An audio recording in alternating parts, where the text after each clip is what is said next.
ಈ ಒಂದು ವಿಡಿಯೋದಲ್ಲಿ ನಾವು ಪ್ರೆಸೆಂಟ್ ಕಂಟಿನ್ಯೂ ಟೆನ್ಸ್ ನ ನೋಡೋಣ. ಪಾರ್ಟ್ 3. ಈಗಾಗಲೇ ನಾವು ಪಾರ್ಟ್ 1 ಅಲ್ಲಿ ಸಿಂಪಲ್ ಪ್ರೆಸೆಂಟ್ ನ ನೋಡಿದೀವಿ. ಈ ಒಂದು ವಿಡಿಯೋದ ಕೊನೆಯಲ್ಲಿ ಪ್ರೆಸೆಂಟ್ ಕಂಟಿನ್ಯೂ ಟೆನ್ಸ್ ನ ರೂಲ್ಸ್ ಗಳಿವೆ, ಅದನ್ನು ಸಹ ನೀವು ನೋಡಬಹುದು. ಕೊನೆಯಲ್ಲಿ ಮೊದಲನೇ ಪ್ರಶ್ನೆ, ಚೂಸ್ ದ ಕರೆಕ್ಟ್ ಸೆಂಟೆನ್ಸ್ ಅಂತ ಹೇಳಿ ನೋಡ್ತೀವಿ. ಚೂಸ್ ದ ಕರೆಕ್ಟ್ ಸೆಂಟೆನ್ಸ್ ಅಂತ ಹೇಳಿ ದ ಬಾಯ್ ಡ್ಯಾಶ್ ಫುಟ್ಬಾಲ್ ಅಂತ ಹೇಳಿ ನೋಡ್ತೀವಿ. ಬಹಳಷ್ಟು ಇಂಪಾರ್ಟೆಂಟ್ ಆಗಿರ್ತಕ್ಕಂಥದ್ದು ದ ಬಾಯ್ ಅಂತಕ್ಕಂಥದ್ದು. ಇದಕ್ಕೆ ಬರ್ತಕ್ಕಂಥದ್ದು ಸಿಂಗುಲರ್ ಥರ್ಡ್ ಪರ್ಸನ್ ವರ್ಡ್ ಬಂದ್ಬಿಟ್ಟು ಹಿ ಬರ್ತಕ್ಕಂಥದ್ದು ನೋಡ್ತೀವಿ. ಹಾಗಾದ್ರೆ ಹಿ ಶಿ ಇಟ್ ಬಂದಾಗ ನಾವು ಪ್ರೆಸೆಂಟ್ ಕಂಟಿನ್ಯೂ ಟೆನ್ಸ್ ನಲ್ಲಿ ಬಹಳಷ್ಟು ಇಂಪಾರ್ಟೆಂಟ್ ಆಗಿರ್ತಕ್ಕಂಥದ್ದು ಹಿ ಶಿ ಇಟ್ ಬಂದಾಗ ಈಸ್ ಮತ್ತು ವರ್ಬ್ ನ ಕೊನೆಯಲ್ಲಿ ING ಬಳಕೆ ಆಗ್ತಕ್ಕಂಥದ್ದು ನೋಡ್ತೀವಿ. ಹಾಗೆ ಬಹಳಷ್ಟು ಇಂಪಾರ್ಟೆಂಟ್ ಆಗಿರ್ತಕ್ಕಂಥದ್ದು, ಇದಕ್ಕೆ ಸರಿಯಾದ ಉತ್ತರ ಆಗ್ತಕ್ಕಂಥದ್ದು ಈಸ್ ಪ್ಲೇಯಿಂಗ್.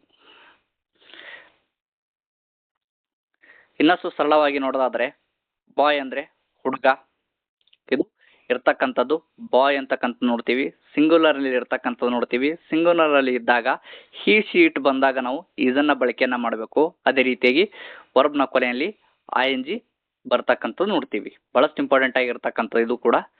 ನೆಕ್ಸ್ಟ್,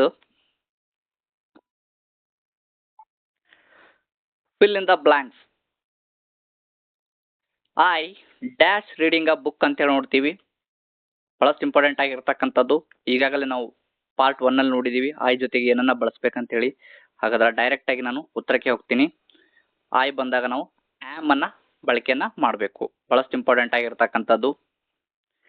ಇಲ್ಲಿಯೂ ಸಹ ನೋಡ್ತೀವಿ ಸಬ್ಜೆಕ್ಟ್ ಇಲ್ಲಿ ಇರ್ತಕ್ಕಂಥದ್ದು ಐ ಜೊತೆ ಏನದ ನಾವು ಆಮ್ ಅನ್ನ ಬಳಸಲೇಬೇಕು. ಬಹಳಷ್ಟು ಇಂಪಾರ್ಟೆಂಟ್ ಆಗಿರ್ತಕ್ಕಂಥದ್ದು. Next, choose the correct option ಅಂತ ಹೇಳಿ ನೋಡ್ತೀವಿ. Choose the correct option. They dash cricket ನಾವು ಅಂತ ಹೇಳಿ ನೋಡ್ತೀವಿ. ದೇ ಅಂತಕ್ಕಂಥದ್ದು ಇದು ದೇ ಅಂದ್ರೆ ಅವರು, ಇದು ಪ್ಲೂರಲ್ ಅಲ್ಲಿ ಇರ್ತಕ್ಕಂಥದ್ದು ನೋಡ್ತೀವಿ. ಹಾಗಾದ್ರೆ ಪ್ಲೂರಲ್ ಅಲ್ಲಿ ಇದ್ದಾಗ ನಾವು ಏನನ್ನ ಬಳಕೆಯನ್ನ ಮಾಡಬೇಕು? ಬಹಳಷ್ಟು ಇಂಪಾರ್ಟೆಂಟ್ ಆಗಿರ್ತಕ್ಕಂಥದ್ದು. ಪ್ಲೂರಲ್ ಅಲ್ಲಿ ಇದ್ದಾಗ ನಾವು ಆರನ್ನ ಬಳಕೆಯನ್ನ ಮಾಡಬೇಕು. ಅದೇ ರೀತಿಯಾಗಿ ವರ್ಬ್ ನ ಕೊನೆಯಲ್ಲಿ ING ಅನ್ನ ಸೇರಿಸಬೇಕು. ಹಾಗಾದ್ರೆ ಇಲ್ಲಿ ಸರಿಯಾದ ಉತ್ತರ ಆಗ್ತಕ್ಕಂಥದ್ದು ಯಾವುದು ಅಂದ್ರ ಆರ್ ಪ್ಲೇಯಿಂಗ್ ಅಂತಕ್ಕಂಥದ್ದು. Next, fill in the blanks ಅಂತ ಹೇಳಿ ನೋಡ್ತೀವಿ. She dash singing a song ಅಂತ ಹೇಳಿ ನೋಡ್ತೀವಿ.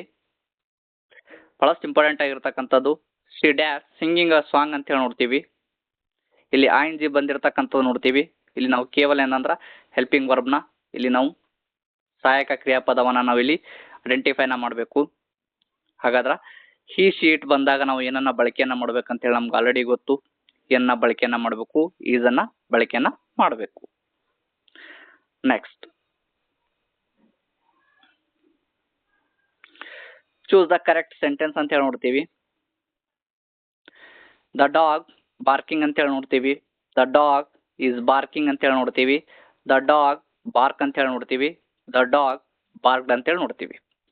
ಹಾಗಾದ್ರ ಈಗಾಗಲೇ ನಾವು ಪ್ರಾಣಿಗಳ ನಿಯಮವನ್ನು ನೋಡಿದೀವಿ ಪಾರ್ಟ್ 1ರಲ್ಲಿ. ಪ್ರಾಣಿಗಳು ಮೇಲ್ ಅಥವಾ ಫಿಮೇಲ್ ಅಂತೇಳಿ ಲಿಂಗ ಗೊತ್ತಿಲ್ಲದಾಗ ನಾವು ಏನನ್ನ ಬಳಕೆಯನ್ನ ಮಾಡ್ಬೇಕಂದ್ರೆ ಥರ್ಡ್ ಪರ್ಸನ್ ಸಿಂಗುಲರ್ ವರ್ಡ್ ಬಂದಿಟ್ಟು ಇಟ್ಟನ್ನ ಬಳಕೆಯನ್ನ ಮಾಡಬೇಕು. ಹಾಗಾದ್ರ ಹಿ ಶಿ ಇಟ್ ಬಂದಾಗ ನಾವು ಏನನ್ನ ಬಳಕೆಯನ್ನ ಮಾಡಬೇಕು? ಹಿ ಶಿ ಇಟ್ ಬಂದಾಗ ನಾವು ಪ್ರೆಸೆಂಟ್ ಕಂಟಿನ್ಯೂಸ್ ಅಲ್ಲಿ ಏನನ್ನ ಬಳಕೆಯನ್ನ ಮಾಡಬೇಕು? ಬಹಳಷ್ಟು ಇಂಪಾರ್ಟೆಂಟ್ ಆಗಿರ್ತಕ್ಕಂಥದ್ದು ಈಸನ್ನ ಬಳಕೆಯನ್ನ ಮಾಡ್ತೀವಿ. ಅದೇ ರೀತಿಯಾಗಿ ವರ್ಬ್ ನ ಕೊನೆಯಲ್ಲಿ ING ನ ಬಳಕೆಯನ್ನ ಮಾಡ್ತೀವಿ. ಹಾಗಾದ್ರ ಇದಕ್ಕೆ ಸರಿಯಾದ ಉತ್ತರ ಆಗ್ತಕ್ಕಂಥದ್ದು ದ ಡಾಗ್ ಈಸ್ ಬಾರ್ಕಿಂಗ್ ಅಂತಕ್ಕಂಥದ್ದು ಇದಕ್ಕೆ ಸರಿಯಾದ ಉತ್ತರ. Next, we dash watching TV. We dash watching TV. ಇಲ್ಲಿ ವಿ ಅಂತ ಹೇಳಿ ನೋಡ್ತೀವಿ. ವಿ ಅಂದ್ರೆ ಇದೊಂದು ಪ್ಲೂರಲ್ ಅಲ್ಲಿ ಇರ್ತಕ್ಕಂಥದ್ದು ನಾವು ಅಂತಕ್ಕಂಥದ್ದು. ನಾವು ಅಂದಾಗ ಇದು ಬಹುವಚನ. ಹಾಗಾಗಿ ನಾವು ಇಲ್ಲಿ ಏನನ್ನ ಬಳಕೆಯನ್ನ ಮಾಡಬೇಕು? ಹೆಲ್ಪಿಂಗ್ ವರ್ಬ್ ಅಂದ್ರೆ ಆಮ್, ಈಸ್, ಆರ್, ಬಿ ಅಂತ ಹೇಳಿದೆ. ಇದಕ್ಕೆ ಸರಿಯಾದ ಉತ್ತರ ಆರ್ ಅನ್ನ ಬಳಕೆಯನ್ನ ಮಾಡಬೇಕು. Next, choose the correct sentence ಅಂತ ಹೇಳಿ ನೋಡ್ತೀವಿ. ಚೂಸ್ ದ ಕರೆಕ್ಟ್ ಸೆಂಟೆನ್ಸ್ ಅಂತ ಹೇಳಿ ಬರ್ಡ್ ಈಸ್ ಫ್ಲೈಯಿಂಗ್ ಅಂತ ಹೇಳಿ ನೋಡ್ತೀವಿ. Bird is flying. Birds are flying. Birds flying ಅಂತ ಹೇಳಿ ನೋಡ್ತೀವಿ. ಬರ್ಡ್ಸ್ ಫ್ಲೈಯಿಂಗ್ ಅಂತ ಹೇಳಿ ನೋಡ್ತೀವಿ. ಹಾಗಾದ್ರೆ ಬಹಳಷ್ಟು ಇಂಪಾರ್ಟೆಂಟ್ ಆಗಿರ್ತಕ್ಕಂಥದ್ದು ಇಲ್ಲಿ ನಾವು ನಾವು ನೋಡ್ತಕ್ಕಂಥದ್ದು ಪ್ರೆಸೆಂಟ್ ಕಂಟಿನ್ಯೂ ಟೆನ್ಸು. ಹಾಗಾದ್ರೆ ಪ್ರೆಸೆಂಟ್ ಕಂಟಿನ್ಯೂ ಸ್ಟ್ರಕ್ಚರ್ ನಮ್ಗೆ ಗೊತ್ತಿರಬೇಕು, ಭಾಳಷ್ಟು ಇಂಪಾರ್ಟೆಂಟ್ ಆಗಿರ್ತಕ್ಕಂಥದ್ದು. ಈ ಸ್ಟ್ರಕ್ಚರ್ ಮೇಲೂ ಕೂಡ ಪ್ರಶ್ನೆಗಳು ಕೇಳ್ತಕ್ಕಂಥದ್ದು ನೋಡ್ತೀವಿ. ಹಾಗಾದ್ರೆ ಇಲ್ಲಿ ಬರ್ಡ್ ಅಂತಕ್ಕಂಥದ್ದು ಏನು ಅಂದ್ರೆ ಹಕ್ಕಿಯಾಗಿರ್ತಕ್ಕಂಥದ್ದು ನೋಡ್ತೀವಿ. ಹಾಗಾದ್ರೆ ಇಲ್ಲಿ ಬಂದಿರತಕ್ಕಂಥದ್ದು ಬರ್ಡ್ಸ್ ಅಂತ ಹೇಳಿ ಬಳಸಿರ್ತಕ್ಕಂಥದ್ದು ನೋಡ್ತೀವಿ. ಬರ್ಡ್ಸ್ ಅಂದಾಗ ಇದು ಬಹುವಚನ ರೂಪ, ಪ್ಲೂರಲ್ ಆದಾಗ ನಾವು ಏನನ್ನ ಬಳಕೆಯನ್ನ ಮಾಡ್ತೀವಿ, ಪ್ಲೂರಲ್ಸ್ ಅಲ್ಲಿ ಇದ್ದಾಗ ನಾವು ಆರನ್ನ ಬಳಕೆಯನ್ನ ಮಾಡ್ತೀವಿ. ಅದೇ ರೀತಿಯಾಗಿ ವರ್ಬ್ನ ಕೊನೆಯಲ್ಲಿ ಏನು ಬರುತ್ತೆ, ಇಲ್ಲಿ ING ಬರ್ತಕ್ಕಂಥದ್ದು ನೋಡ್ತೀವಿ. ಹಾಗಾಗಿ ನಾವು ಈಸಿಯಾಗಿ ಐಡೆಂಟಿಫೈನ ಮಾಡ್ಬೋದು. ಪ್ರೆಸೆಂಟ್ ಕಂಟಿನ್ಯೂ ಟೆನ್ಸ್ ನಲ್ಲಿ ಇರತಕ್ಕಂಥ ವ್ಯಾಖ್ಯೆ ಯಾವುದು ಅಂದ್ರೆ ಈಸಿಯಾಗಿ ನಾವು ಐಡೆಂಟಿಫೈನ ಮಾಡ್ಬೋದು. ಬರ್ಡ್ಸ್ ಆರ್ ಫ್ಲೈಯಿಂಗ್ ಅಂತ ಹೇಳಿ ಬಹಳಷ್ಟು ಇಂಪಾರ್ಟೆಂಟ್ ಆಗಿರ್ತಕ್ಕಂಥದ್ದು.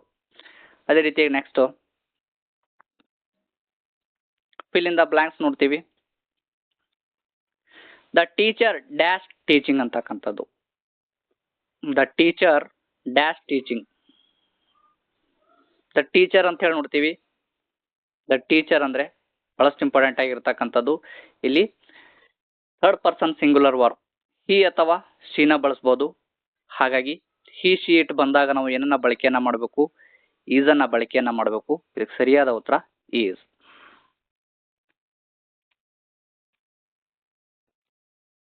ಗ್ರಾಮರ್ ರೂಲ್ಸ್ ಅನ್ನ ನೋಡೋಣ.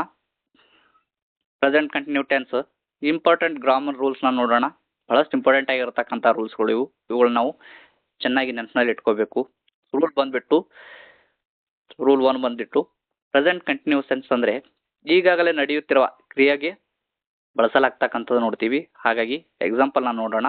I am eating food, C is writing ಅಂತ ಹೇಳಿ ನೋಡ್ತೀವಿ. ಇಲ್ಲಿ ING ನ ಬಳಕೆ ಆಗ್ತದ ಅಂತ ಹೇಳಿ ನಮ್ಗೆ ಗೊತ್ತಿರಬೇಕು. ಈಸಿಯಾಗಿ ನಾವು ಐಡೆಂಟಿಫೈನ ಮಾಡ್ಬೋದು. ING ಬಂದ್ರೆ ನಾವು ಇದು ಪ್ರೆಸೆಂಟ್ ಕಂಟಿನ್ಯೂ ಟೆನ್ಸ್ ನಲ್ಲಿ ಇರ್ತಕ್ಕಂಥದ್ದು ಅಂತ ಹೇಳಿ ನಾವು ಈಸಿಯಾಗಿ ಐಡೆಂಟಿಫೈನ ಮಾಡ್ಬೋದು.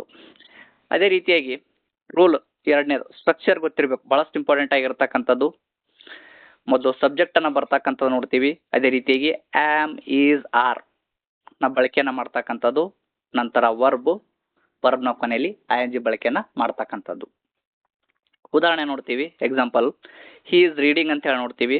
ಇಲ್ಲಿ ಸಬ್ಜೆಕ್ಟ್ ಯಾವುದು ಅಂದ್ರೆ ಹಿ, ಹೆಲ್ಪಿಂಗ್ ವರ್ಬ್ ಬಂದ್ಬಿಟ್ಟು ಈಸ್, ರೀಡಿಂಗ್ ನೋಡ್ತೀವಿ ವರ್ಬ್, ಕೊನೆಯಲ್ಲಿ ING ನ ಬಳಕೆಯನ್ನ ಮಾಡಿರ್ತಕ್ಕಂಥದ್ದು. ಅದೇ ರೀತಿಯಾಗಿ ದೇ ಆರ್ ಪ್ಲೇಯಿಂಗ್ ಅಂತ ಹೇಳಿ ನೋಡ್ತೀವಿ. ಪ್ಲೂರಲ್ ಅಲ್ಲಿ ಇದ್ದಾಗ ಆರನ್ನ ಬಳಕೆಯನ್ನ ಮಾಡಿರ್ತಕ್ಕಂಥದ್ದು ನೋಡ್ತೀವಿ, ಹೆಲ್ಪಿಂಗ್ ವರ್ಬ್. ಅದೇ ರೀತಿಯಾಗಿ ವರ್ಬ್ಗೆ ING ನ ಸೇರಿರ್ತಕ್ಕಂಥದ್ದು. ಇದು ಸ್ಟ್ರಕ್ಚರ್. ಅದೇ ರೀತಿಯಾಗಿ ಬಹಳಷ್ಟು ಇಂಪಾರ್ಟೆಂಟ್ ಆಗಿರತಕ್ಕಂಥದ್ದು ರೂಲ್ ನಂಬರ್ 3. ಇಲ್ಲಿ ವರ್ಬ್ಗೆ ಏನಂದ್ರೆ ING ಸೇರಿದಾಗ ಏನಾಗ್ತದೆ, ಅದು ಪ್ರೆಸೆಂಟ್ ಕಂಟಿನ್ಯೂ ಟೆನ್ಸ್ ಅನ್ನ ಆಗ್ತಕ್ಕಂಥದ್ದು ನೋಡ್ತೀವಿ. ಪ್ಲೇ ಅಂದ್ರೆ ಪ್ಲೇಯಿಂಗ್, ರೀಡ್ ಅಂದ್ರೆ ರೀಡಿಂಗ್, ಈಟ್ ಅಂದ್ರೆ ಈಟಿಂಗ್. ಉದಾಹರಣೆ ನೋಡೋಣ. Example C is reading a book ಅಂತ ಹೇಳಿ ನೋಡ್ತೀವಿ.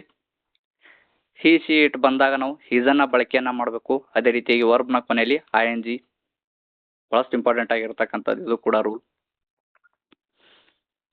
ಅದೇ ರೀತಿಯಾಗಿ ಬಹಳಷ್ಟು ಇಂಪಾರ್ಟೆಂಟ್ ಆಗಿರ್ತಕ್ಕಂಥದ್ದು ಹಿ ಶಿ ಇಟ್ ಬಂದಾಗ ನಾವು ಈಸನ್ನ ಬಳಕೆಯನ್ನ ಮಾಡಬೇಕು. ಉದಾಹರಣೆ ನೋಡ್ತೀವಿ. ಹಿ ಈಸ್ ರನ್ನಿಂಗ್ ಅಂತ ಹೇಳಿ ನೋಡ್ತೀವಿ. ಅದೇ ರೀತಿಯಾಗಿ ಶಿ ಈಸ್ ಕುಕಿಂಗ್ ಅಂತ ಹೇಳಿ ನೋಡ್ತೀವಿ. Rule number 5 we you they ಬಂದಾಗ ಇಲ್ಲಿ ಆಯನ್ನ ಬಿಟ್ಟಿದ್ರಿ ಅಂತ ಹೇಳಿ